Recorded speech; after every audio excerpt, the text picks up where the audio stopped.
30년이라는 긴 세월 동안 수연의 마음속에는 단 하나의 감정이 자리 잡고 있었다.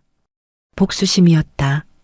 자신을 버린 어머니에 대한 원망과 분노는 그녀의 모든 선택과 결정을 지배했다. 어린 시절부터 네 친엄마도 너를 키우기 싫어서 버렸다는 양부모의 말은 그녀의 가슴에 깊은 상처를 남겼고 그 상처는 세월이 흘러도 아물지 않았다. 마이클, 한국에서 보고서가 도착했나요? 수연은 자신의 비서인 마이클에게 수화를 했다. 선천적 성대 장애로 말을 할 수 없었던 그녀는 수화나 핸드폰 문자를 통해 의사소통했다. 그녀의 얼굴은 평온해 보였지만 내면의 불안은 계속해서 그녀를 갉아먹고 있었다. 마이클은 고개를 끄덕이며 대답했다. 네. 박 형사님의 보고서입니다. 하지만 여전히 뚜렷한 단서는 없네요. 30년 전 기록들은 대부분 디지털화되지 않았고 남아있는 것들도 많지 않다고 합니다. 특히 입양 관련 자료는 접근이 더욱 어렵습니다. 수연은 깊은 한숨을 내쉬었다. 그녀는 수년간 여러 사립 탐정들을 고용했지만 그들 모두 그녀의 어머니에 관한 어떠한 단서도 찾아내지 못했다. 마치 그녀의 어머니는 이 세상에서 완전히 사라져버린 것 같았다. 하지만 수연은 포기하지 않았다. 성공한 지금 그녀에게는 더 많은 자원과 인맥이 있었고 그녀는 모든 것을 동원해 자신을 버린 여자를 찾아낼 것이었다. 6개월 더 예산을 늘려요. 사립탐정 1명 더 고용하고 필요하다면 입양 기록 접근을 위한 법적 절차도 밟아보세요. 수연이 수화로 지시했다. 마이클은 고개를 끄덕였다. 그는 수년간 수연을 위해 일하면서 그녀의 집착적인 탐색이 얼마나 강한지 잘 알고 있었다. 그것은 단순한 호기심이 아니었다. 그녀의 존재 이유였다. 베스트셀러 작가가 되고 부와 명성을 얻은 지금 당신은 무엇을 원하십니까? 어느 날 TV 인터뷰에서 그녀가 질문을 받았을 때 수연은 수화로 간단히 답했다. 한국으로 돌아가고 싶습니다. 하지만 그녀의 마음속에는 다른 말이 숨겨져 있었다. 내가 얼마나 성공했는지 보여주고 싶다. 나를 버린 그녀에게, 그리고 그녀의 삶을 파괴하고 싶다. 그날 저녁 수연은 평소처럼 창가에 앉아 그림을 그리기 시작했다. 그녀의 손가락이 태블릿 위를 움직일 때마다 정교한 선이 그려졌다. 그녀의 그림책 시리즈 잃어버린 목소리는 세계적인 명성을 얻었고 그녀에게 엄청난 부를 안겨주었다. 하지만 그녀의 손은 항상 같은 그림으로 돌아왔다.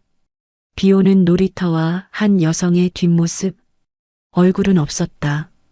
기억나지 않았기 때문이었다. 그 그림은 그녀의 악몽에서 반복적으로 나타나는 장면이었다. 비오는 놀이터, 멀어지는 여성의 뒷모습, 그리고 들리지 않는 그녀의 목소리. 30년간 그 악몽은 그녀를 놓아주지 않았다. 오늘 저녁 뭔가 재밌는 걸 보시겠어요? 마이클이 물었다. 그는 수연의 표정이 너무 어둡고 피곤해 보인다고 생각했다. 수연은 고개를 저었다. 그녀는 수화로 답했다. 한국 다큐멘터리 채널 틀어주세요. 잠시 혼자 있고 싶어요. 마이클은 TV를 켜고 조용히 방을 나갔다. 특별한 이유는 없었다. 그저 고국의 소식과 풍경을 보고 싶었다. 그리고 어쩌면 어머니의 흔적을 찾을 수 있을지도 모른다는 희미한 희망 때문이었다. 수연은 소파에 몸을 묻고 담요를 끌어당겼다. 밖에서는 여전히 비가 내리고 있었다. 다음은 기억을 찾아서라는 특집 다큐멘터리입니다. 기억상실을 겪은 사람들의 삶과 그들이 마주하는 도전을 다룹니다. 아나운서의 목소리가 흘러나왔다. 수연은 반쯤 감긴 눈으로 화면을 바라보았다. 여러 사례가 소개된 후 화면에는 60대 중반으로 보이는 한 여성이 나타났다. 주름진 얼굴에 소박한 옷차림 하지만 그녀의 눈빛은 깊은 슬픔과 따뜻함을 동시에 담고 있었다. 저는 30년 전 교통사고로 기억을 잃었습니다. 그녀가 조용히 말했다. 사고 이전의 일들은 거의 기억나지 않아요. 제가 누구였는지, 무엇을 했는지, 하지만 항상 무언가를 잃어버린 것 같은 느낌이 들어요. 너무나 소중한 것을 잃어버린 것 같은, 가끔은 어떤 얼굴이 꿈에 나타나지만 깨고 나면 기억나지 않아요. 제 과거를 알고 싶어요. 제가 누구였는지, 왜 이런 상실감을 느끼는지 알고 싶습니다. 수연은 그 여성에게 이상하게 끌렸다. 그녀의 눈빛에서 무언가 익숙한 것이 느껴졌다. 그녀의 이름은 윤지혜. 현재는 구립도서관 청소부로 일하며 청각장애인 복지센터에서 자원봉사를 한다고 했다. 윤지혜 씨는 서울 외곽의 작은 원룸에서 혼자 살고 있습니다. 매달 적은 수입에도 불구하고 실종 아동 찾기 센터에 기부를 하고 있습니다. 왜 그러는지 물었을 때 그녀는 자신도 이유를 모르겠다고 답했습니다. 나레이터의 목소리가 들려왔다. 그냥 그렇게 해야 할 것 같은 마음이 들어요. 누군가를 찾고 있는 사람들의 마음이 이해가 돼요. 비록 제가 누구를 잃어버린 건지 아닌지 아무것도 기억나지 않지만 윤지혜의 목소리가 떨렸다. 다음 장면에서 윤지혜는 청각장애 아이들에게 동화책을 수화로 들려주고 있었다. 그녀의 손놀림은 유창했고 표정은 너무나 다정했다. 아이들은 그녀의 이야기에 완전히 빠져들어 있었다.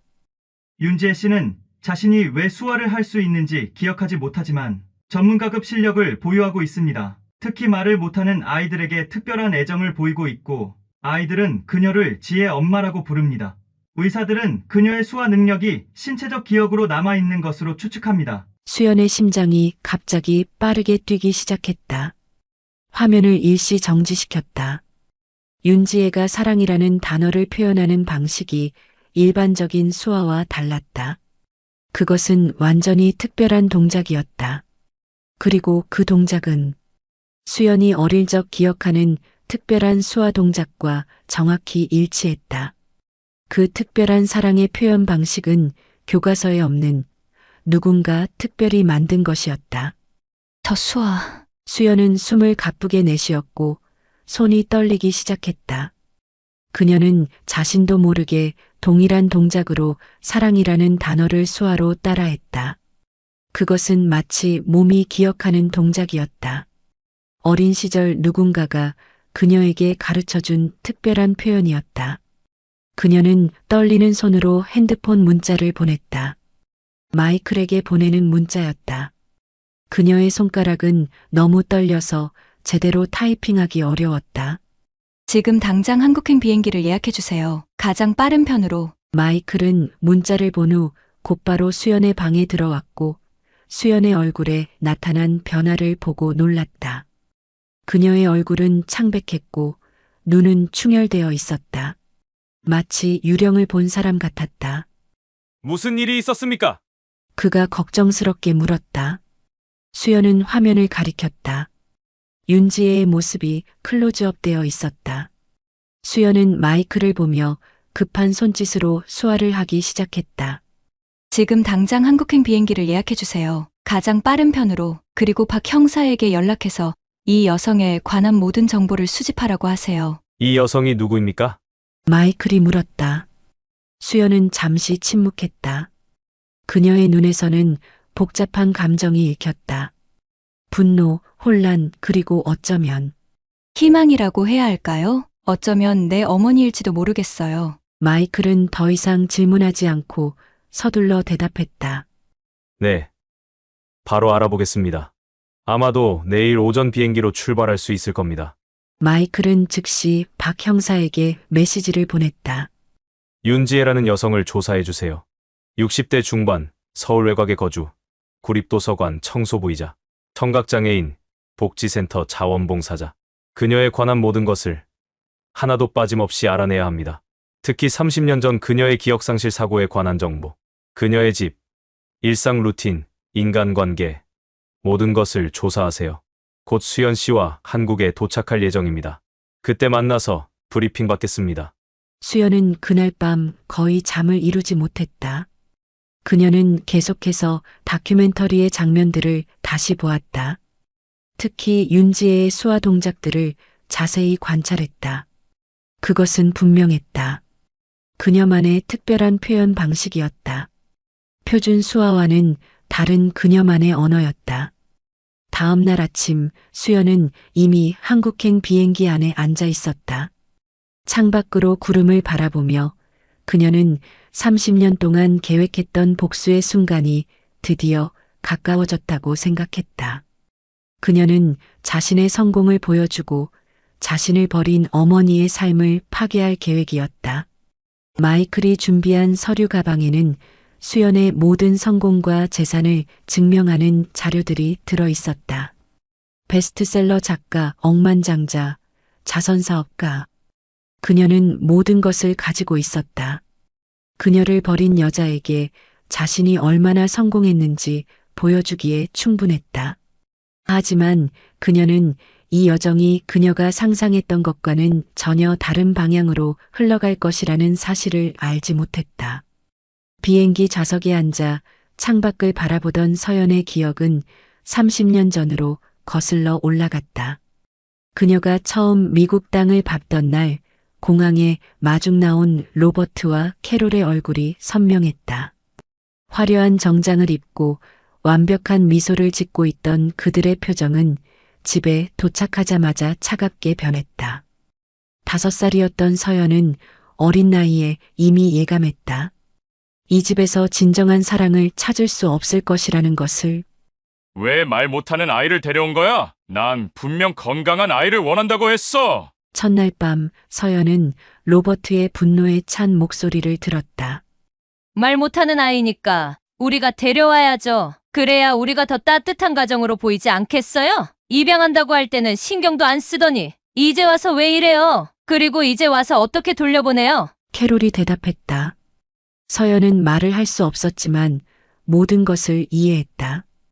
귀가 들렸고 머리도 명석했다. 다만 선천적 성대 장애로 소리를 낼 수 없었을 뿐이었다. 서연을 입양한 부부는 부유층 사교계에서 완벽한 가정을 보여주길 원했고 그 수단으로 서연을 이용한 것이었다. 하지만 양부모에게 그녀의 장애는 시간이 지날수록 수치스럽게 느껴졌다.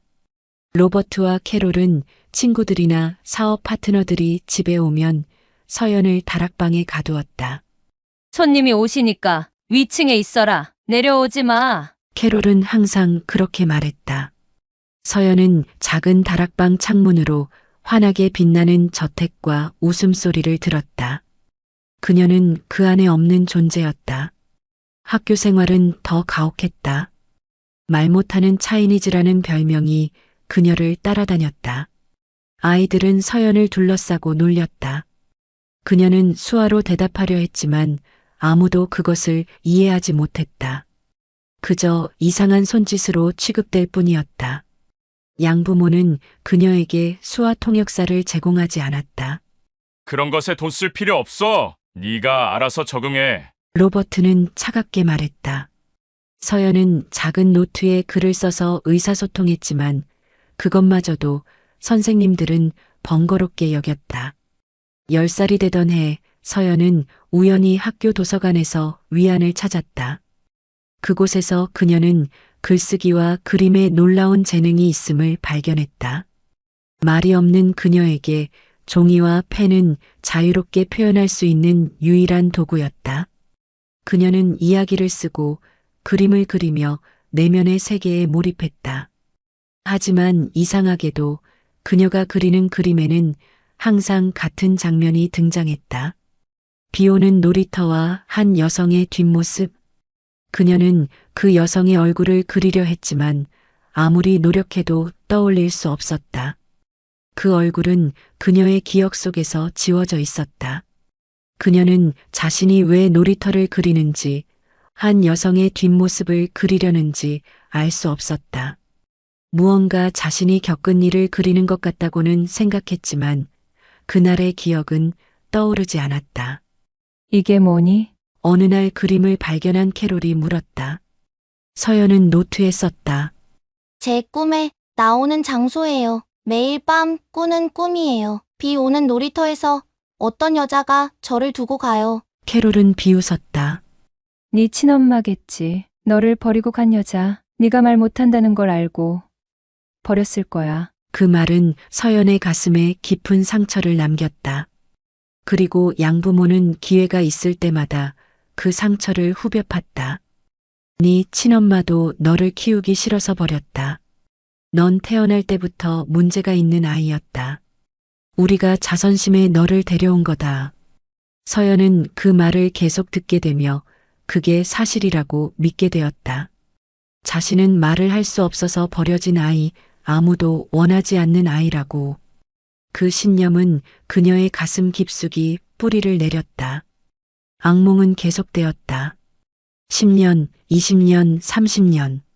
항상 같은 장면이었다. 비 오는 놀이터, 멀어지는 여성의 뒷모습, 그리고 소리 없이 울부짖는 자신의 모습.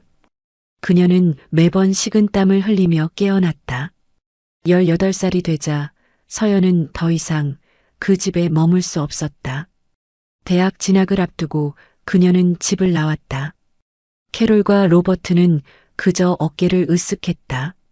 네가 밖에서 어떻게 살아남을지 보자. 그들의 마지막 인사였다. 서연은 3가지 아르바이트를 하며 대학을 다녔다. 아침에는 카페에서 일했고 오후에는 도서관에서, 밤에는 호텔 청소부로 일했다. 모든 시간을 쪼개어 일하고 공부했다. 그 와중에도 그녀는 글을 썼다. 그녀는 말 못하는 주인공이 세상과 소통하는 방식에 대한 소설을 썼다. 대학 3년 차 그녀의 첫 소설 침묵의 언어는 유명한 문학상을 수상했다. 심사위원들은 놀라운 감성과 깊이 있는 통찰력을 칭찬했다. 그것은 서연의 인생을 바꾸는 전환점이 되었다. 30대에 들어서면서 서연은 베스트셀러 작가가 되었다. 그녀의 그림책 시리즈 잃어버린 목소리는 전 세계적으로 사랑받았다. 말없는 주인공이 자신만의 방식으로 세상과 소통하는 이야기는 많은 이들의 마음을 울렸다. 서연은 세계적인 명성과 부를 얻었다. 외적으로는 완벽해 보였다. 뉴욕의 화려한 펜트하우스, 세계를 돌아다니는 북투어, 유명 인사들과의 교류. 하지만 그녀의 내면에는 여전히 그 악몽이 자리 잡고 있었다. 그녀는 항상 한국으로 돌아가 자신을 버린 여자를 찾아야 한다는 강박에 시달렸다. 그것은 그녀가 해결해야 할 유일한 숙제였다. 마이클, 나는 엄마를 반드시 찾을 거예요. 어느 날 서연은 개인 비서이자 통역사인 마이클에게 말했다. 내가 얼마나 성공했는지 보여주고 그녀의 삶을 파괴할 거예요. 그녀가 나를 버린 것처럼 나도 그녀를 버릴 거예요. 마이클은 서연의 눈에서 읽은 분노와 결심에 놀랐다. 그녀는 내 인생을 망쳤어요. 이제 내 차례예요. 그녀의 복수심은 성공을 이룬 원동력이었다. 버림받은 아이에서 세계적인 작가가 되기까지 그녀는 매일 자신을 버린 어머니에게 증명하기 위해 살았다. 봐, 난 말하지 못해도 이렇게 성공했어. 당신이 버린 아이가 얼마나 대단해졌는지 보여줄게. 하지만 그 증명의 순간이 다가올수록 서연의 마음속에는 이상한 불안감이 자리 잡았다. 무엇이 그녀를 기다리고 있을까? 복수는 정말 그녀가 원하는 것일까? 그녀는 그런 생각을 떨쳐버렸다. 30년을 기다렸다. 이제 뒤돌아볼 수 없었다. 비행기가 서서히 하강하기 시작했다. 기내 안내방송이 들렸다. 잠시 후 우리 비행기 인천국제공항에 도착하겠습니다. 서연은 창밖을 바라보았다. 저 아래 어딘가에 그녀의 어머니가 기다리고 있을 것이다. 서연은 호텔 창문으로 내리는 비를 바라보았다. 한국의 비는 뉴욕의 비와 달랐다. 더 촘촘하고 더 의미 있게 느껴졌다. 그녀는 마이클에게 고개를 돌려 수화를 했다. 준비는 다 됐나요? 마이클은 고개를 끄덕이며 답했다. 네. 모든 것이 준비되었습니다.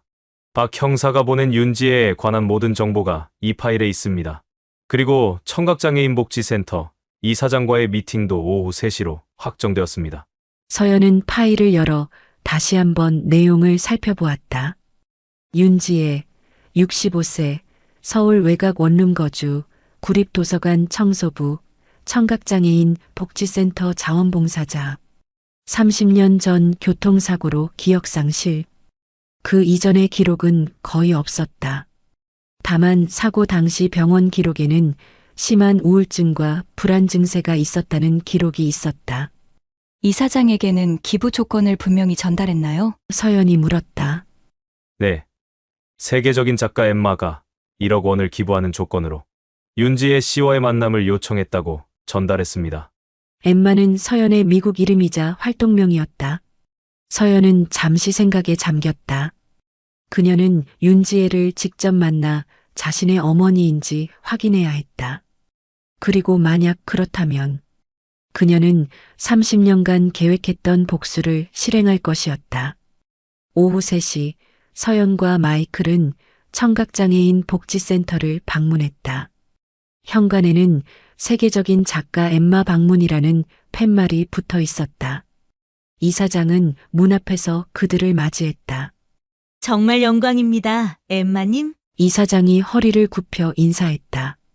작가님의 큰 기부에 정말 감사드립니다. 저희 센터가 이렇게 유명한 분의 관심을 받다니. 서연은 핸드폰에 메시지를 타이핑했고 마이클이 그것을 읽었다. 감사합니다. 제가 한국에 방문할 기회가 있어 청각장애인들을 돕는 일에 조금이나마 기여하고 싶었습니다. 특히 윤지혜 선생님과 만나고 싶다고 하셨는데 이유가 있으신가요? 마이클은 서연이 미리 준비해준 답변을 말했다. 다큐멘터리에서 그분의 이야기를 보았습니다. 그분의 삶과 봉사정신에 감동받았고 제 기부가 그런 분들의 활동에 도움이 되었으면 합니다. 이사장은 흡족한 표정으로 고개를 끄덕였다. 윤지혜 선생님은 저희 센터의 보물 같은 분입니다. 곧 오실 겁니다. 아마 지금쯤 동화 시간을 마치셨을 거예요. 서연은 센터 안으로 들어섰다. 그곳은 작았지만 따뜻한 분위기였다. 벽에는 아이들의 그림이 가득했고 한쪽에는 책장이 놓여 있었다. 그녀의 시선이 책장으로 향했다. 놀랍게도 그곳에는 그녀의 책들이 진열되어 있었다. 아, 윤지혜 선생님이 기증하신 책들입니다. 이사장이 설명했다. 그분은 엠마님의 열렬한 팬이세요. 아이들에게 자주 당신의 책을 수화로 읽어주죠? 그때 문이 열리고 한 여성이 들어왔다. 주름진 얼굴에 소박한 옷차림 하지만 그 눈빛은 깊은 슬픔과 따뜻함을 동시에 담고 있었다. 윤지혜였다. 윤 선생님, 여기 특별한 손님이 오셨어요. 이사장이 소개했다. 세계적인 작가 엠마님입니다. 우리 센터에 큰 기부를 해주셨고 특별히 선생님을 만나고 싶어 하셨어요. 윤지혜는 놀란 표정으로 서연을 바라보았다. 그녀는 천천히 다가와 인사했다. 만나서 정말 반갑습니다. 저는 선생님의 책을 모두 읽었어요. 정말 감동받았습니다. 서연은 천천히 손을 들어 수화로 인사했다. 그녀만의 특별한 방식으로. 일반적인 수화와는 조금 다른 그녀가 어릴 적 기억하는 그 특별한 동작으로 윤지혜의 얼굴이 갑자기 창백해졌다. 그녀의 눈에 눈물이 살짝 맺혔다. 하지만 그녀도 자신이 왜 우는지 이해가 되지 않는 듯한 눈빛이었다. 당신의 수화가 너무 익숙해요. 어디서 배우셨나요? 서연은 잠시 망설였다. 그녀는 어머니에게요라고 말하고 싶었지만 아직은 때가 아니었다. 그녀는 수화로 답했다. 한국에서 배웠습니다. 어릴 때 잠시. 윤지혜는 여전히 혼란스러운 표정이었다. 그녀는 손수건으로 눈물을 닦았다. 죄송해요. 그냥 당신의 수화 방식이 제가 어디선가 본 것 같아서요. 하지만 기억이 나지 않네요. 서연은 심장이 쿵쾅거리는 것을 느꼈다. 30년이라는 세월이 그들 사이에 놓여 있었다. 선생님, 저는 선생님의 봉사활동에 관심이 많습니다. 서연이 수화로 화제를 전환했다. 말을 못하는 아이들을 위한 활동에 대해 더 알고 싶어요. 특별히 말을 못하는 아이들을 아끼는 이유가 있으신가요? 윤지혜의 표정이 밝아졌다. 네, 저는 특히 말을 못하는 아이들을 돕는 일에 관심이 많아요. 왜인지는 저도 모르겠지만 그 아이들을 보면 특별한 유대감을 느껴요. 두 사람은 센터의 작은 카페로 자리를 옮겼다. 마이클과 이사장은 잠시 자리를 비워주었고 서연과 윤지혜는 둘만의 시간을 가졌다. 그들은 수화로 대화를 나눴다. 서연은 자신의 작품에 대해, 윤지혜는 자신의 봉사활동에 대해 이야기했다. 하지만 윤지혜는 여전히 그녀를 딸로 알아보지 못한 듯 보였다. 서연은 의도적으로 그들의 대화에 딸이나 가족이라는 단어를 끼워 넣었지만 윤지혜는 그저 일반적인 대화로 받아들였다. 가족이 있으세요? 서연이 물었다. 윤지혜는 고개를 저었다. 아니요. 혼자예요. 가족이 있었는지도 기억나지 않아요. 30년 전 교통사고 이후로 기억을 잃었거든요. 그 이후 계속 혼자입니다. 아이는요? 자녀는 없으셨나요? 윤지혜의 눈에 다시 슬픔이 스쳤다. 모르겠어요. 가끔 꿈에서 아이의 울음소리를 들어요. 하지만 깨고 나면 기억나지 않아요. 서연은 복잡한 감정에 휩싸였다.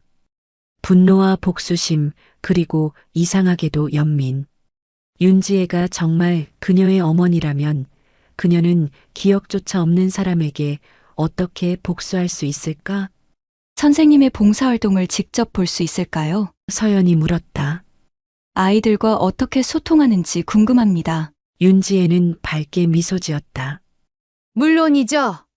내일 오후에 동화 시간이 있어요. 오시면 환영합니다. 두 사람은 약속을 잡았고 서연은 센터를 나왔다. 밖에서 기다리던 마이클이 물었다. 어땠습니까? 그녀가 정말 당신의 어머니인가요? 서연은 복잡한 표정으로 수화를 이어나갔다. 확실하지 않아요. 그녀의 수화 방식은 일치하지만 그녀는 나를 알아보지 못했어요. 만약 그녀가 내 어머니가 맞다고 해도 저를 알아보지도 못하고 아직 복수를 하기엔 너무 일러요. 더 많은 시간이 필요합니다. 그날 밤 서연은 호텔 침대에 누워 천장을 바라보았다. 그녀는 30년간 계획했던 복수를 생각했다. 그러나 윤지혜를 만난 후 그녀의 마음속에 이상한 감정이 일었다. 그녀는 윤지혜의 따뜻함과 슬픔이 가득한 눈빛을 떠올렸다. 그것은 냉혹하게 아이를 버린 어머니의 모습과는 거리가 멀었다. 그녀가 정말 내 어머니라면 왜 나를 버렸을까? 서연은 그 질문에 대한 답을 찾기 위해 윤지혜의 삶에 더 깊이 접근하기로 결심했다. 그리고 그 과정에서 그녀는 자신이 평생 믿어왔던 진실이 흔들리기 시작했음을 느꼈다. 다음 며칠 동안 서연은 윤지혜의 일상을 관찰하고 그녀와 몇 번의 만남을 가졌다. 처음에는 단순히 그녀가 정말 자신의 어머니인지, 어머니가 맞다면 어떻게 복수를 해야 하는지 확인하기 위한 행동이었지만 점차 서연의 마음속에 묘한 감정이 자리 잡기 시작했다. 오늘도 그녀를 지켜보셨나요? 정말 그녀가 당신의 어머니라고 생각하십니까? 마이클이 물었다. 서연은 잠시 생각에 잠겼다. 그녀는 내가 상상했던 어머니의 모습과는 너무 달라요. 마이클은 서연의 얼굴에 나타난 혼란을 보았다. 내가 항상 생각했던 어머니는 냉혹하고 이기적인 사람이었어요. 장애가 있는 아이를 버릴 수 있는 사람. 하지만 윤지혜는 서연의 손이 멈칫했다. 다르군요. 마이클이 조용히 말했다. 서연은 고개를 끄덕였다. 그녀는 윤지혜가 도서관에서 퇴근 후 아이들에게 간식을 나눠주는 모습, 길에서 만난 노숙자에게 자신의 도시락을 건네는 모습, 그리고 복지센터에서 말 못하는 아이들을 위해 특별히 개발한 수화 교육법까지 모두 목격했다.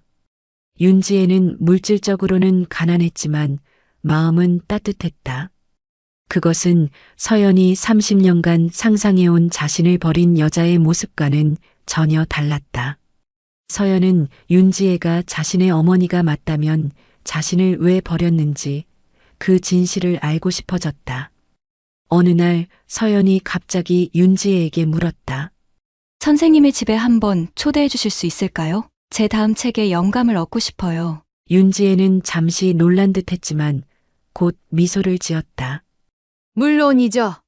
하지만 제 집은 아주 소박해요. 실망하실 수도 있어요. 다음 날 서연은 윤지혜의 작은 원룸을 방문했다. 마이클은 차 안에서 기다리며 서연 혼자 윤지혜를 만났다. 원룸은 정말 소박했다. 10평 남짓한 공간에 필요한 가구만 놓여 있었다. 하지만 깨끗하고 정돈되어 있었다. 서연의 시선이 벽으로 향했다. 그곳에는 그녀의 책들이 진열되어 있었고 그녀의 인터뷰 기사들이 스크랩되어 붙어 있었다. 마치 오랫동안 그녀를 팔로우해온 열렬한 팬의 벽 같았다. 죄송해요. 좀 부끄럽네요. 윤지혜가 당황한 듯 말했다. 선생님의 팬이라서 책이 나올 때마다 사서 읽었어요.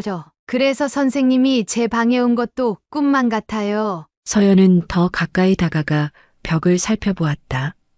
그리고 놀라운 것을 발견했다. 5년 전 뉴욕에서 열린 그녀의 책 사인회 사진이 있었고 그 사진 속에는 윤지혜가 있었다. 줄을 서서 기다리는 사람들 중 하나로. 서연이 사진을 가리켰다. 윤지혜는 부끄러운 듯 웃었다. 네. 5년 전에 뉴욕에 갔었어요. 15년 동안 모은 돈으로 선생님의 사인회에 참석하기 위해서요. 그때 선생님을 직접 뵙고 싶었지만 막상 앞에 서니 너무 긴장돼서 아무 말도 못했어요. 그저 책의 사인만 받고 돌아왔죠. 서연은 충격을 받았다. 자신이 5년 전에 이미 윤지혜를 만났다는 사실이 믿기지 않았다. 하지만 당시에는 그저 수많은 팬 중 한 명으로 생각했을 뿐이었다. 왜 그렇게 저를 좋아하시는 건가요? 서연이 수화로 물었다. 윤지혜는 잠시 생각에 잠겼다. 선생님의 첫 책, 잃어버린 목소리를 읽었을 때 이상하게 가슴이 아팠어요. 마치 제 이야기 같았죠. 특히 비 오는 놀이터 장면, 그곳이 제가 매주 토요일 찾아가는 놀이터의 모습과 똑같았어요. 그때부터 선생님의 모든 책을 읽게 됐고 언젠가는 꼭 만나보고 싶다고 생각했어요. 서연은 자신의 심장이 빠르게 뛰는 것을 느꼈다. 비 오는 놀이터. 윤지혜와 그녀 사이에는 무언가 깊은 연결고리가 있었다. 혹시 그 놀이터 어디인지 알 수 있을까요? 윤지혜는 서연의 물음에 웃으며 위치를 알려줬다. 수연은 이어서 수화로 다른 이야기를 이어갔다. 선생님은 실종 아동 찾기 센터에 매달 기부하신다고 들었어요. 왜 그러시는지 여쭤봐도 될까요? 윤지혜의 눈에 슬픔이 어렸다. 글쎄요. 저도 정확히 모르겠어요. 그냥 그렇게 해야 할 것 같은 느낌이 들어요. 마치 제가 찾아야 할 누군가가 있는 것 같은. 하지만 누구인지는 기억나지 않아요. 그 말을 들으며 서연의 복수 계획은 점점 흐려지기 시작했다. 혹시 자신의 기억이 잘못된 것은 아닐까? 양부모가 말한 내 친엄마가 너를 버렸다는 말이 진실이 아닐 수도 있지 않을까? 윤지혜의 집을 나온 후 서연은 호텔로 돌아왔다. 그녀는 창가에 앉아 비 내리는 서울의 밤거리를 바라보았다. 어떠셨습니까? 마이클이 물었다. 서연은 한참 동안 아무 말도 하지 않았다. 그녀의 마음속에는 혼란스러운 감정들이 뒤엉켜 있었다. 분노와 복수심, 그리고 새롭게 피어나는 연민과 의심. 만약 윤지혜가 나를 버린 게 아니라면 서연이 고개를 돌려 마이클에게 수화를 했다. 마이클은 잠시 생각에 잠겼다. 당신의 양부모가 말한 것이 진실이 아닐 수도 있죠. 그들은 당신에게 좋은 부모가 아니었으니까요. 서연은 고개를 끄덕였다. 그녀는 평생 양부모의 말을 진실이라고 믿어왔다. 그 말이 그녀의 정체성을 형성했고 그녀를 성공을 향해 밀어붙였다. 하지만 이제 그 진실이 흔들리고 있었다. 윤지혜의 과거에 대해 그리고 내 입양에 대해 더 알아봐야 해요. 그녀는 복수 계획을 잠시 미루고 진실을 찾는 데 집중하기로 했다.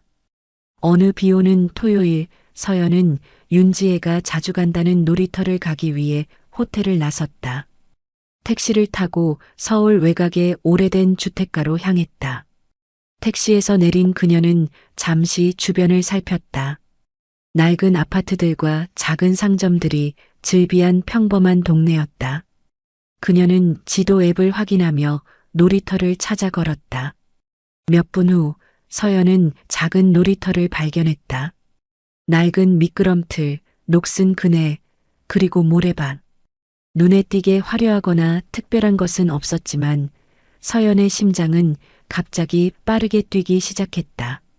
그녀는 천천히 놀이터로 걸어 들어갔다. 비가 내리는 가운데 놀이터는 텅 비어 있었다.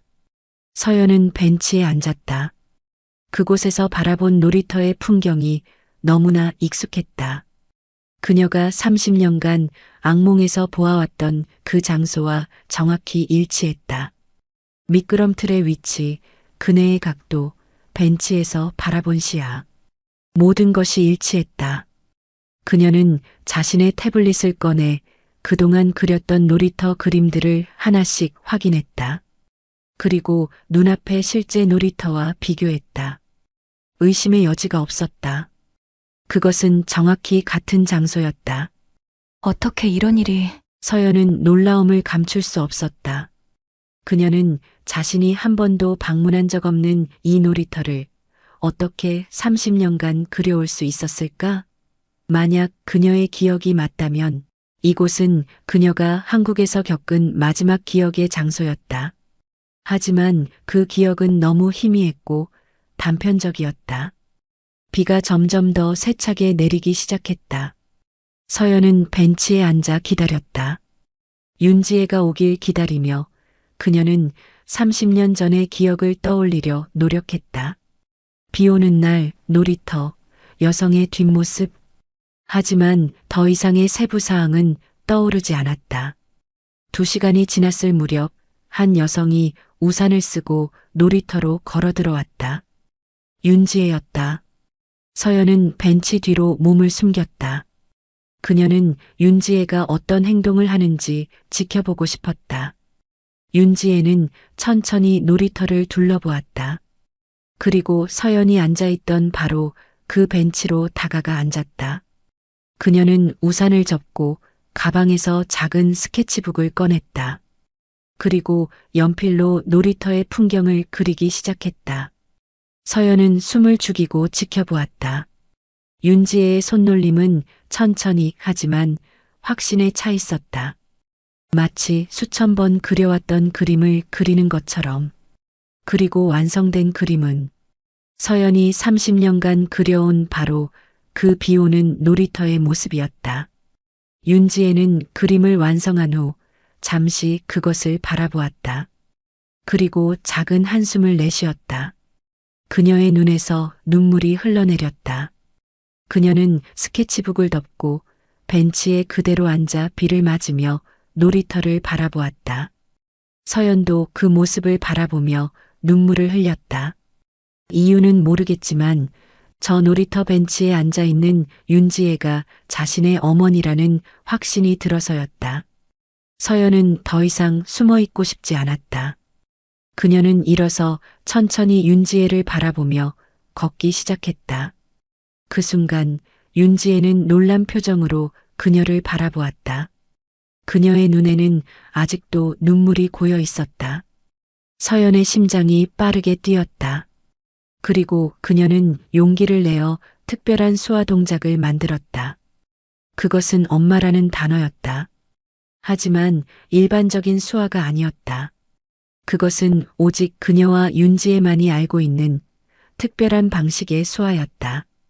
윤지혜의 얼굴이 순간적으로 굳었다. 그녀의 눈이 커지고 입이 살짝 벌어졌다. 그녀는 마치 유령을 본 사람처럼 창백해졌다. 그 수아... 윤지혜의 목소리가 떨렸다. 서연은 계속해서 수화를 이어나갔다. 당신이 저에게 가르쳐준 특별한 수화예요. 어머니. 윤지혜는 움직일 수 없는 듯 그 자리에 얼어붙었다. 그녀의 눈에서는 눈물이 흘러내렸다. 그녀는 입을 열어 무언가 말하려 했지만 갑자기 머리를 움켜쥐었다. 윤지혜가 신음했다. 머리가 너무 아파요. 그녀의 얼굴이 고통으로 일그러졌다. 그녀는 양손으로 머리를 감싸 안았다. 윤지혜는 몸을 앞으로 숙이며 계속해서 신음했다. 서연은 놀라서 윤지혜에게 다가갔다. 그녀는 윤지혜의 어깨를 붙잡았지만 윤지혜는 계속해서 고통스러워했다. 서연아, 윤지혜가 말했다. 그리고 그 순간 그녀의 몸이 힘없이 무너지기 시작했다. 서연은 재빨리 윤지혜를 붙잡았다. 하지만 윤지혜는 이미 의식을 잃었다. 서연은 공포에 질려 주변을 둘러보았다. 비가 내리는 놀이터에는 아무도 없었다. 급히 핸드폰을 꺼내 마이클에게 연락했다. 몇 분 후 마이클이 차를 몰고 도착했다. 그들은 윤지혜를 차에 태우고 가장 가까운 병원으로 향했다. 서연은 윤지혜의 손을 꼭 잡고 있었다. 서연의 눈에서는 눈물이 흘러내렸다. 그녀는 윤지혜의 손을 더 꼭 잡았다. 30년 동안 그녀는 어머니를 원망했다. 하지만 지금 그녀는 단지 어머니가 괜찮기를 바랄 뿐이었다. 병원에 도착하자 의료진이 재빨리 윤지혜를 응급실로 데려갔다. 서연은 대기실에서 불안하게 기다렸다. 마이클이 그녀 옆에 앉았다. 무슨 일이 있었던 거죠? 마이클이 물었다. 서연은 수화로 설명했다. 그녀에게 진실을 말했어요. 그러자 그녀가 충격을 받고 쓰러졌어요. 마이클은 걱정스러운 표정을 지었다. 기억상실 환자가 갑자기 기억을 되찾으면 심리적 충격이 클 수 있습니다. 특히 그 기억이 외상과 관련되어 있다면. 서연은 불안하게 고개를 끄덕였다. 그녀는 윤지혜가 무사하기만을 바랐다. 복수심은 완전히 사라졌고 대신 깊은 걱정과 후회가 그 자리를 채웠다. 1시간 후 의사가 대기실로 왔다. 윤지혜 씨의 가족분이신가요? 서연은 천천히 일어났다. 그녀는 핸드폰에 메시지를 적었고 마이클이 대신 대답했다. 네. 그녀가 딸입니다. 의사는 잠시 놀란 표정을 지었지만 곧 전문가적인 태도로 돌아왔다. 윤 씨는 지금 안정된 상태입니다. 급성 스트레스로 인한 일시적인 신경성 쇼크를 경험했습니다. 기억 상실을 겪었던 것 같은데 오래된 기억이 갑자기 돌아오면서 뇌에 과부하가 걸린 것으로 보입니다. 그녀가 괜찮을까요? 마이클이 물었다. 네. 지금은 수면 중이지만 곧 깨어날 겁니다. 다만 기억이 돌아오는 과정에서 심리적으로 불안정할 수 있으니 주의가 필요합니다. 서연은 안도의 한숨을 내쉬었다. 그녀는 윤지혜의 병실로 안내받았다. 병실에 들어서자 침대에 누워있는 윤지혜의 모습이 보였다. 그녀는 평화롭게 잠들어 있었지만 얼굴에는 여전히 긴장의 흔적이 남아 있었다. 서연은 조용히 윤지혜의 침대 옆 의자에 앉았다. 그리고 그녀의 손을 잡았다. 30년이라는 긴 세월 동안 그녀는 이 순간을 상상해왔다. 어머니와 다시 만나는 순간. 하지만 그녀가 상상했던 복수의 순간은 이제 사라졌고 대신 어머니가 무사하길 바라는 마음뿐이었다. 서연은 마음속으로 기도했다. 그리고 기다렸다. 윤지혜가 무사히 깨어나기를. 저녁이 되자 윤지혜의 손가락이 미세하게 움직이기 시작했다. 서연은 그 작은 움직임을 놓치지 않았다. 그녀는 윤지혜의 손을 더 꼭 잡았다. 윤지혜의 눈꺼풀이 천천히 떨리더니 마침내 눈을 떴다. 윤지혜는 처음에는 혼란스러워 보였다. 그녀는 천장을 응시하다가 천천히 고개를 돌려 서연을 바라보았다. 그 순간 그녀의 눈에 무언가가 변했다. 그것은 인식의 불꽃이었다. 서연은 수화를 시작했다. 기억나세요? 윤지혜의 눈에는 눈물이 고였다. 그녀는 천천히 손을 들어 서연의 얼굴을 만졌다. 서연은 심장이 터질 것 같았다. 그녀는 다시 한번 깊은 숨을 들이마시고 용기를 내어 수화를 이어갔다. 저는 당신의 딸 서연입니다. 윤지혜는 고개를 끄덕였다. 이번에는 충격과 혼란보다는 깊은 감정이 그녀의 얼굴에 드러났다. 이제 조금씩 기억이 나. 그녀의 목소리는 떨렸지만 확신에 차 있었다. 윤지혜의 눈에서 눈물이 흘러내렸다. 서연도 눈물을 참을 수 없었다. 30년 동안 이 순간을 기다려왔다. 하지만 그녀가 상상했던 분노와 복수의 순간이 아니라 깊은 감정과 이해의 순간이었다. 윤지혜가 조용히 말했다. 서연아, 나는 너를 버린 게 아니야. 서연은 더 강하게 눈물을 흘렸다. 기억이 돌아오자마자 처음 한 말이 나를 버린 게 아니라니. 그럼 대체 무슨 일이 있었던 걸까? 윤지혜의 얼굴이 고통으로 일그러졌다. 너무 많은 감정이 그녀를 압도했다. 괜찮아요. 천천히 말씀하세요. 서연이 차분한 수화로 그녀를 진정시켰다. 윤지혜는 깊은 숨을 내쉬었다. 그리곤 고통스러운 얼굴로 과거를 더듬기 시작했다. 난 고아원에서 자랐어. 부모님에 대한 기억이 없었지. 18살이 되어 고아원을 나왔고 식당에서 일하면서 혼자 살았어. 서연은 고개를 끄덕이며 윤지혜의 이야기에 집중했다. 그녀는 지금 자신의 뿌리 그리고 진실을 알게 될 참이었다. 23살 때 한 남자를 만났어. 내 아버지. 윤지혜의 눈빛이 흐려졌다. 그는 건설 현장에서 일하는 일용직 노동자였어. 우리는 사랑에 빠졌고 결혼했지. 그리고 얼마 지나지 않아 내가 임신했다는 걸 알게 됐어. 윤지혜는 잠시 말을 멈추고 깊은 숨을 내쉬었다. 과거의 기억은 아직도 그녀에게 아픔으로 남아 있었다. 내가 태어났을 때 그는 기뻐했어. 하지만 책임감은 그에게 너무 무거웠나 봐. 내가 태어난 지 한 달 만에 그는 사라졌어. 집에 남긴 메모에는 미안하다는 한 마디뿐이었지. 서연의 눈에 눈물이 고였다. 그녀는 수화로 답했다. 제가 말을 못한다는 이유로 떠난 건가요? 윤지혜는 강하게 고개를 저었다. 아니, 절대 그런 게 아니야. 내 문제는 태어날 때부터 있었지만 그건 문제가 아니었어. 그는 단지 책임감에서 도망친 거야. 아이를 키우는 일, 가족을 부양하는 일이 그에게는 너무 버거웠던 거지. 윤지혜의 눈에서 눈물이 흘러내렸다. 나는 혼자서 너를 키웠어. 여러 가지 일을 했지. 식당에서 일하고, 밤에는 청소 아르바이트를 했어. 그리고 낮에는 너를 돌봤고. 서연은 자신이 알고 있던 과거와 완전히 다른 이야기에 충격을 받았다. 그녀가 버려진 아이가 아니라 오히려 어머니가 그녀를 위해 모든 것을 희생했다는 사실. 내가 말을 하지 못한다는 걸 알게 됐을 때 나는 특별한 수화를 개발하기 시작했어. 윤지혜가 계속해서 말했다.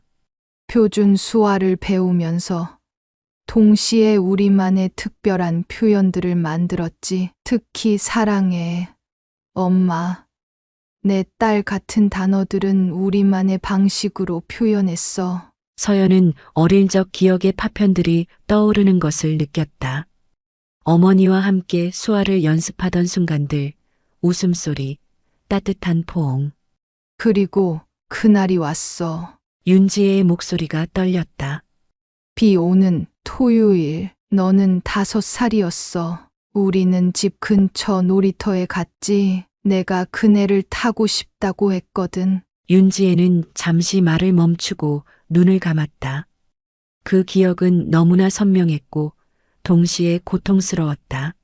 비가 조금씩 내리기 시작했지만 내가 좀 더 놀고 싶어 해서 조금 더 있기로 했어. 그리고 내가 잠시 한눈을 판 사이 윤지혜의 목소리가 끊어졌다.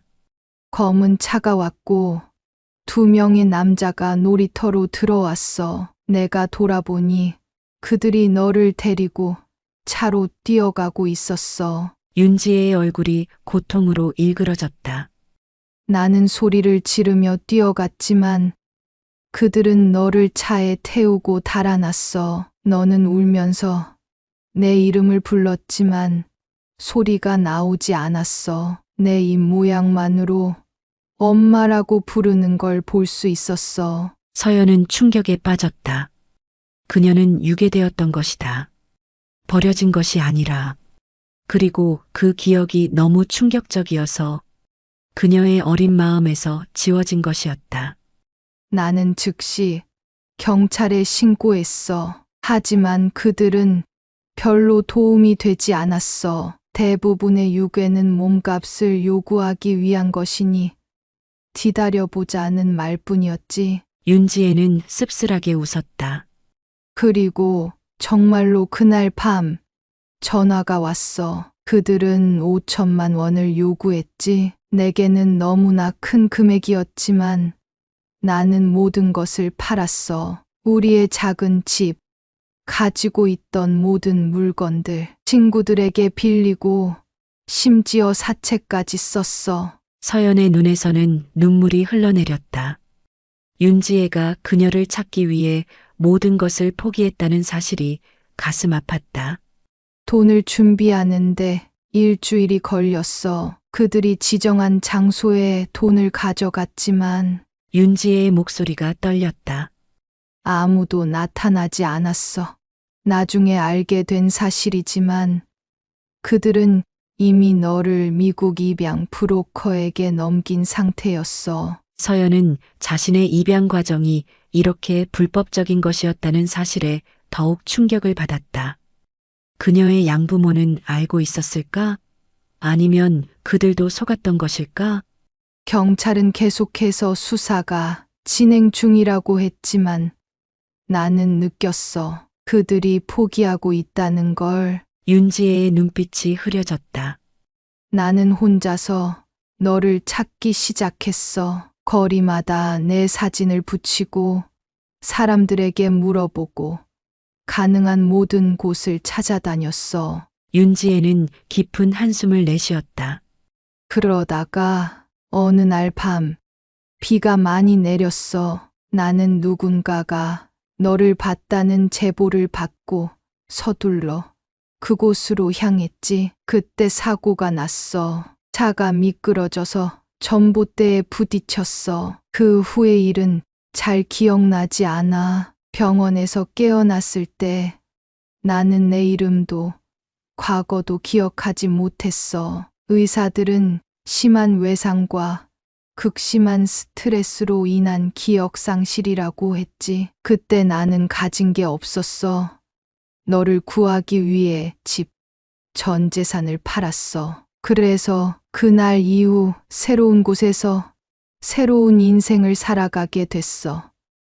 너와의 아픈 기억은 다 잊은 채 어쩌면 너무 삶이 힘들어서 내 기억에서 일부러 지웠는지도 모르겠다. 미안하다, 서연아.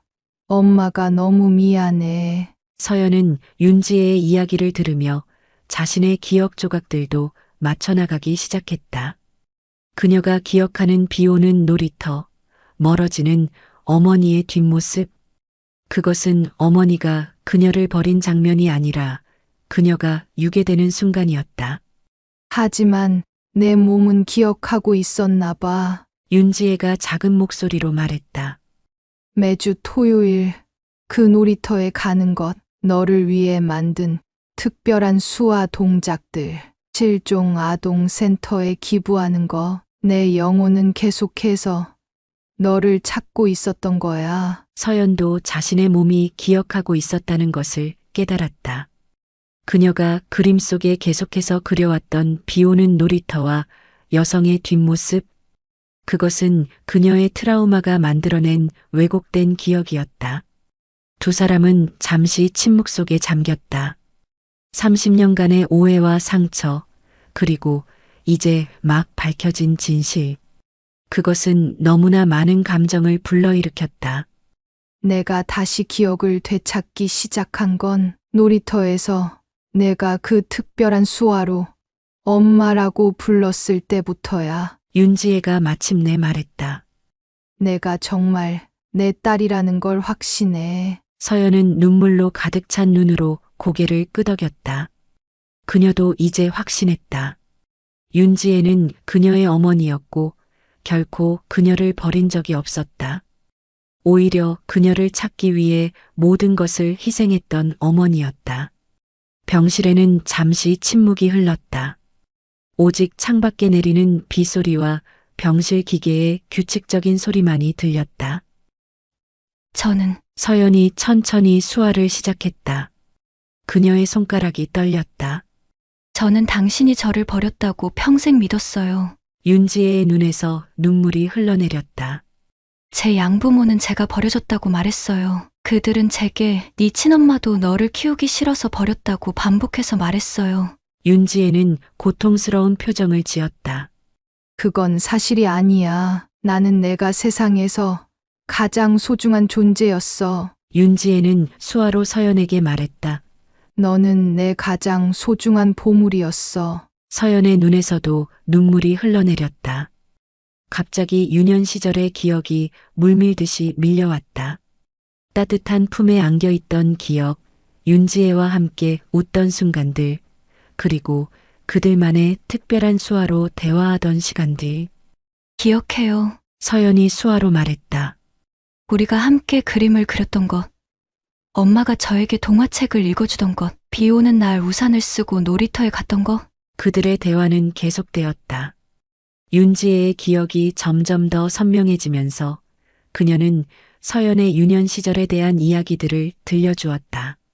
서연의 첫 수화 단어가 엄마였다는 것, 비가 오는 날을 특별히 좋아했다는 것, 그림 그리기를 좋아했다는 것. 이제 이해가 돼요. 서연이 수화로 대화를 이어나갔다.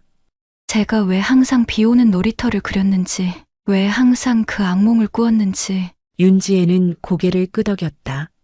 나도 이제 이해해. 내가 왜 매주 토요일 그 놀이터에 갔는지, 왜 항상 실종 아동센터에 기부했는지, 왜 말 못하는 아이들에게 특별한 애정을 느꼈는지, 그건 다 너를 찾기 위한 무의식적인 노력이었어. 서연은 고개를 끄덕였다. 사실 저는 엄마에게 복수하기 위해 왔어요. 당신이 버린 아이가 이렇게 성공했다고. 그리고 제가 가진 모든 걸로 엄마에게 복수를 할 생각이었죠. 윤지혜는 그 이야기를 듣고 가슴이 무너졌다. 하지만 이제는 그런 마음이 완전히 사라졌어요. 엄마가 저를 버린 게 아니라는 걸 알게 되어 정말 다행이에요. 나도 내 딸이 이렇게 훌륭한 사람으로 자랐다는 걸 알게 되어 너무 기뻐. 윤지혜의 눈에는 자랑스러움이 가득했다. 그때 마이클이 조용히 병실 문을 두드렸다. 의사 선생님이 오셨습니다. 검사 결과가 나왔다고 합니다.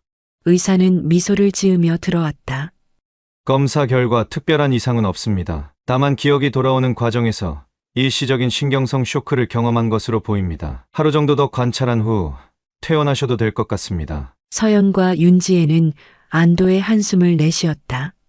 그럼 잠시 두 분께 시간을 드리겠습니다. 의사와 마이클은 병실을 나갔다. 두 사람은 다시 마주 보았다. 서연은 천천히 일어나 윤지혜의 침대 가장자리에 앉았다. 윤지혜는 조심스럽게 몸을 일으켜 앉았다. 서연아. 윤지혜가 딸의 이름을 불렀다. 그 이름을 부르는 것만으로도 그녀의 가슴은 벅차올랐다. 서연은 윤지혜를 바라보았다. 그리고 천천히 팔을 벌렸다. 윤지혜도 두 팔을 벌려 딸을 맞이했다. 두 사람은 서로를 꼭 껴안았다. 30년간의 이별, 30년간의 그리움, 30년간의 상처가 그 포옹 속에 녹아내렸다. 서연은 윤지혜의 품 안에서 어린아이처럼 흐느꼈다. 소리 없는 울음이었지만 그 감정은 너무나 강렬했다. 윤지혜도 딸을 안은 채 눈물을 흘렸다. 이제 괜찮아. 이제 우리는 함께야. 윤지혜가 속삭였다. 잠시 후 서연은 윤지혜에게서 떨어져 나와 수아로 말했다. 이제야 진짜 집에 왔네요, 엄마. 윤지혜는 미소를 지으며 같은 수아로 대답했다. 그래, 드디어 우리는 다시 만났구나. 서연은 다시 한번 특별한 수아로 말했다. 보고 싶었어요, 엄마. 윤지혜의 눈에서는 다시 눈물이 흘러내렸다.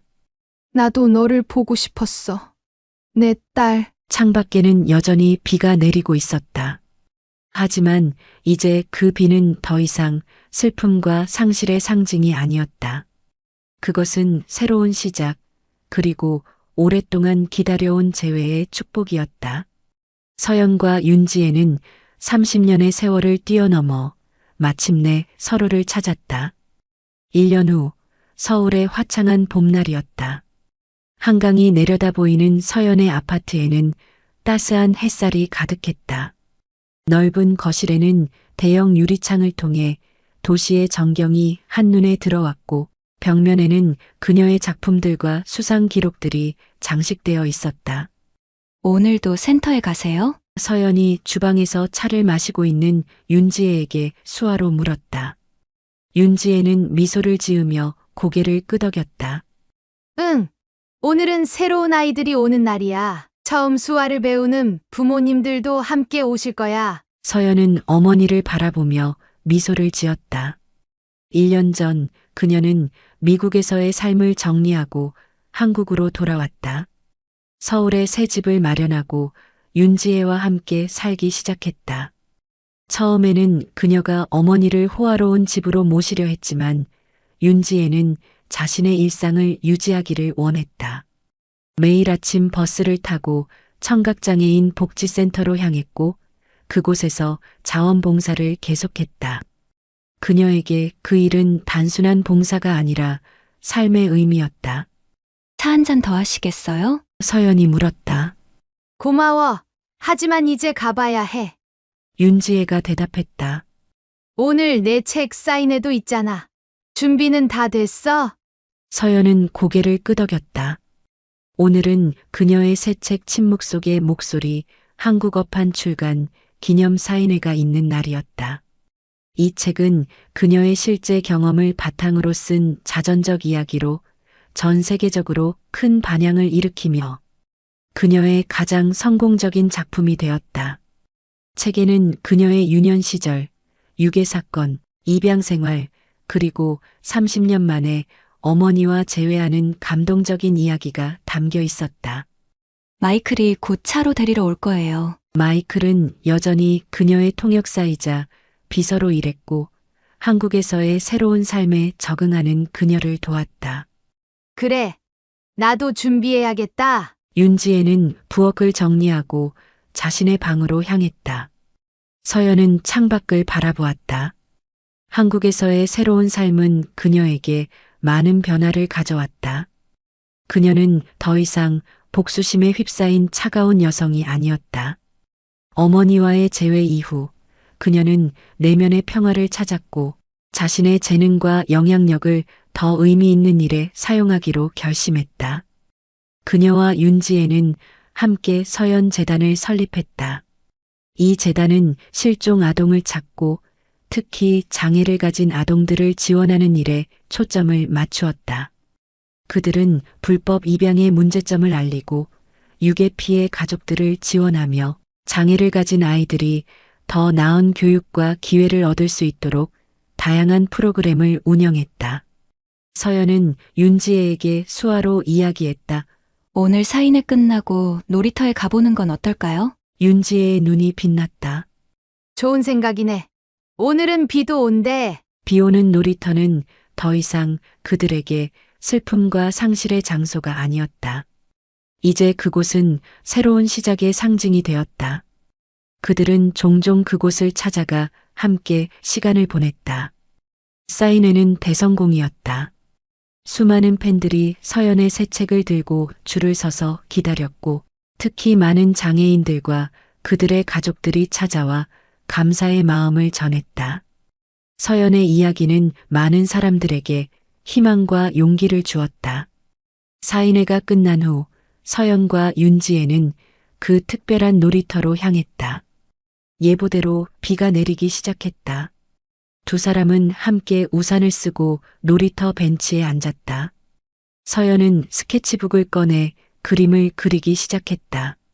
30년 동안 그녀는 항상 같은 장면을 그렸다. 비 오는 놀이터와 멀어지는 여성의 뒷모습. 하지만 오늘 그녀가 그리는 그림은 달랐다. 비 오는 놀이터, 그리고 우산을 함께 쓰고 있는 두 여성의 모습. 그녀는 그림 아래에 제목을 적었다. 마침내 집으로. 윤지혜는 딸의 그림을 바라보며 미소를 지었다. 아름다워. 서연도 미소를 지었다. 그녀의 30년간의 여정은 마침내 완성되었다. 복수가 아닌 화해로, 원망이 아닌 이해로, 그리고 무엇보다 사랑으로. 그녀는 이제 진정한 의미의 집을 찾았다. 그것은 물리적인 장소가 아니라 어머니의 사랑 안에 있었다.